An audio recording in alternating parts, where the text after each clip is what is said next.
Hello everyone, today we will see the next topic, group's effect on performance. The effect of a group on performance can be positive or negative. There are some important concepts that can help us understand the effect of group. यहाँ पर हमको ये बोला जा रहा है कि किसी भी ग्रुप का लोगों के परफॉर्मेंस पर नेगेटिव और पॉजिटिव इम्पैक्ट पड़ सकता है। तो इसको हम एज अ लाइक एक एग्जांपल लेते हैं कि मान लो एक ग्रुप है जो स्वयंसेवी संस्था है। अब उसमें जितने लोगों की प्रेजेंस है वो प्रेजेंस किसी के भी परफॉर्मेंस के ऊपर नेगेटिव और पॉजिटिव इम्पैक्ट डाल सकती है। There are some important concept, यहाँ पे कुछ इम्पॉर्टेंट कॉन्सेप्ट हैं जो हमें समझना ज़रूरी है ग्रुप इफ़ेक्ट के बारे में। तो पहला है social facilitation. We are affected by the mere presence of another person. Mere present means that the people are not competing with each other and they are present as a passive audience or a co-actor. अब यहाँ पे क्या बोला जा रहा है कि मान लो कि कोई इंसान प्रेजेंट है हमारे सामने, हम उससे कोई compete नहीं कर रहे हैं, लेकिन सिर्फ वो प्रेजेंस है और उसकी प्रेजेंस एज अ ऑडियंस है या फिर को एक्टर है। यहाँ पे ग्रुप में ना उससे कोई कंपटीशन हो रहा है ना कुछ हो रहा है। Does our normal activities of eating and playing are affected by mere presence of other. अब यहाँ पे एक बहुत इंपॉर्टेंट क्वेश्चन किया गया है कि क्या हमारी नॉर्मल एक्टिविटीज़ जैसे ईटिंग हो गया, प्लेइंग हो गया, क्या वो अफेक्ट कर सकती हैं सिर्फ किसी की प्रेजेंस से? Yes, that can affect. हाँ, ये अफेक्ट करती हैं। मान लो हम कोई गेम खेल रहे हैं और हम देख रहे हैं कि कोई बैठा हुआ है, कोई किसी की प्रेजेंस है और वो बहुत देर से देख रहा है गेम को, तो मे बी मन में आ सकता है कि he also want to play game, या ये इंजॉय कर रहा है गेम को, या ये ऑडियंस है। जैसे एक सिंपल एग्जांपल मैं आपको दे रही हूँ कि जब क्रिकेट मैच होता है तो वहाँ पे सारे लोग जो देखने आते हैं वो ऑडियंस होते हैं। उनकी प्रेजेंस कितनी मायने रखती है प्लेयर के लिए? क्यों? क्योंकि मान लो इतनी ऑडियंस भर के आई है तो दे विल बी मोटिवेटेड कि लोग हमको देखने के लिए आए, और मान लो कोई ऑडियंस हो ही नहीं तो अगेन वो लोग डीमोटिवेट हो जाएंगे। तो किसी की भी प्रेजेंस, चाहे वो एक इंसान हो चाहे पूरा ग्रुप हो, उसकी अपनी इम्पोर्टेंस है और वो इम्पैक्ट डालती है। In our daily life we can notice such difference in our behaviour. हम अपनी डेली लाइफ का एग्जाम्पल ले लेते हैं यहाँ पे। हमारे पेरेंट्स की प्रेजेंस कितना इम्पैक्ट डालती है, चाहे मान लो वो कुछ करते भी नहीं है, फिर इट्स इफेक्ट कि हमारे पेरेंट्स हैं। इट इज़ फाउंड दैट, ये देखा गया है कि जो साइकिलिस्ट होता है या जॉगर होता है पार्क के अंदर, वो in a park times are faster when racing a moving together and doing alone against the clock. जो जॉगर्स होते हैं या साइकिलिस्ट होते हैं, जब वो आपस में कंपटीशन करते हैं तो वो फास्टर मूव करते हैं इंस्टेड ऑफ वही टास्क उनको अकेले करना पड़ता है। तो किसी की प्रेजेंस कितना इम्पैक्ट डाल रही है। It also been found that social arousal facilitate performance.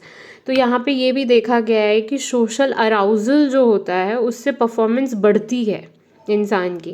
जैसे एक सिंपल एग्जांपल हो गया कि क्लास के अंदर कोई फर्स्ट आ रहा है तो समवॉट हम उससे मोटिवेट होते हैं और हम पढ़ाई करना स्टार्ट कर देते हैं।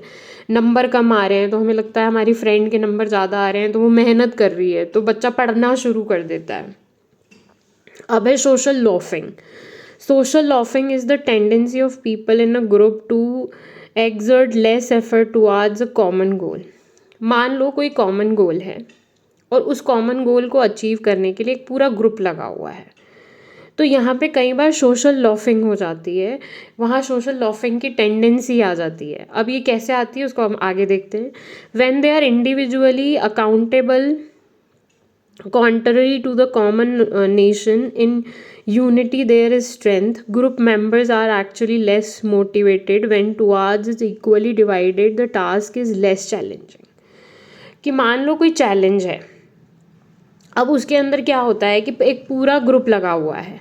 अब कई बार हमें बोला जाता है कि यूनिटी के अंदर स्ट्रेंथ होती है, बट क्या ये ज़रूरी है कि उस ग्रुप में सारे लोग एग्जैक्टली सेम तरीके से काम कर रहे हैं, सेम एफर्ट दिखा रहे हैं उस कॉमन गोल को अचीव करने के लिए? तो समवॉट ये कई बार पॉसिबल होता है, कई बार नहीं पॉसिबल होता है। डिपेंड करता है कि वो ग्रुप कितना मोटिवेटेड है। तो सोशल लॉफिंग होती है। अपीलिंग और involving, in contrast, people in a group are likely to loaf less. When the task is appealing, the members identify with the group. तो मान लो कि कोई टास्क है और वो कम अपीलिंग है, तो लोगों का इंटरेस्ट, बहुत से लोगों का इंटरेस्ट उसमें छूट जाता है, और कुछ ग्रुप मेंबर्स होते हैं वो उसको करते हैं, कुछ ग्रुप मेंबर इतना इफ़ेक्टिव वे में नहीं करते हैं उस चीज़ को। तो एक ग्रुप के अंदर सारे लोग उतना एफर्ट डाल रहे हैं ये भी पॉसिबल नहीं है, तो उसको सोशल लॉफिंग बोला जाता है। इसको हम एक एग्जाम्पल से समझ सकते हैं, जो टग ऑफ वॉर होता है। टग ऑफ वॉर क्या होता है कि आपने देखा होगा कि दो लोग जो होते हैं एक तरफ से रस्सी को खींच रहे हैं, दूसरे लोग दूसरी तरफ से रस्सी को खींच रहे हैं। तो कैसे समझ सकते हैं इसको, आगे रीड करते हैं। Social facilitation is a process by which people are aroused in a group and leads to better performance. Social facilitation क्या होता है, एक तरीके का प्रोसेस होता है कि कैसे ग्रुप अराउज करेगा, ऊपर की तरफ उठेगा और परफॉर्मेंस बेटर करेगा अपनी। Social loafing refer to a diffuse responsibility. जो सोशल लॉफिंग है वो रेफर करती है रिस्पॉन्सिबिलिटी को डिफ्यूज़ करने में। It means that member of a group do not put the necessary effort. इसका मतलब ये है कि ग्रुप के जो मेंबर है वो नेसेसरी एफर्ट डाल नहीं रहे हैं किसी भी गोल या टास्क को अचीव करने के लिए। Have you played the game tug of war? वही मैंने बोला था, टग ऑफ वॉर, जिसमें रोप होती है और दोनों तरफ से उसको खींच रहे होते हैं, जिसकी तरफ वो रोप ज़्यादा जाती है तो वो मेंबर जीत जाता है। तो आपने क्या नोटिस किया है, in front of our putting in efforts and pulling the rope. जो आगे की तरफ खड़े रहते हैं वो बहुत एफर्ट कर रहे होते हैं रोप को पुल करने में। Whereas people at the tail, और पीछे की तरफ जो लोग होते हैं, और बिल्कुल पीछे, टेल यानी बिल्कुल लास्ट में जो होते हैं, जो रोप को पकड़े हुए होते हैं, वो इतने एफर्ट नहीं डालते क्योंकि उनको पता है आगे वाला एफर्ट डाल रहा है। Yes, social loafing is common. जो सोशल लॉफिंग है वो कॉमन है when one's effort is not being measured और रिवॉर्ड। जब किसी के एफर्ट रिवॉर्ड नहीं किए जाते हैं या मेजर्ड नहीं किए जाते हैं, यानी उनको इन्वॉल्व किया नहीं जाता है, तो वहाँ पे सोशल लॉफिंग हो जाती है।